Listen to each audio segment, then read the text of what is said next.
Γεια σας φίλοι μου! Σήμερα θα φτιάξω, όπως το λέω εγώ, το φαγητό του τεμπέλη.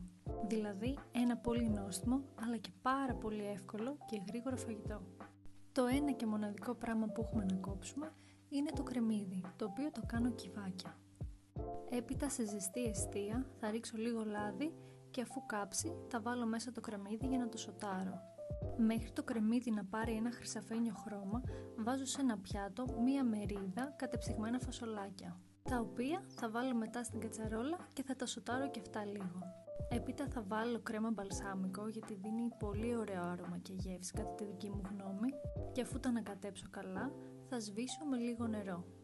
Τα φασολάκια εγώ τα φτιάχνω κοκκινιστά όπως και οι περισσότεροι μάλλον από εσάς, οπότε θα προσθέσω μισή συσκευασία πουμαρό και μετά θα βάλω και λίγο κέτσαπ ίσα ίσα για να γλυκίσει. Θα βάλω όμως ακόμα και λίγο νεράκι για να μπορεί να βράσει.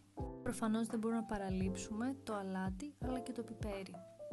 Θα προσθέσω επίσης γλυκιά πάπρικα, λίγο κουρκουμά και αποξηραμένο μαϊντανό. Και τελευταίο συστατικό ένα μικρό κουταλάκι σκόνη λαχανικών από την Knorr. Και αυτό ήταν. Όσο κάνω τις δουλειές του σπιτιού, το αφήνω να βράσει για καμιά ωρίτσα και είναι έτοιμο. Έτσι εύκολα και γρήγορα έφτιαξα το φαγητό που θα πάρω αύριο στη δουλειά. Τα λέμε στο επόμενο.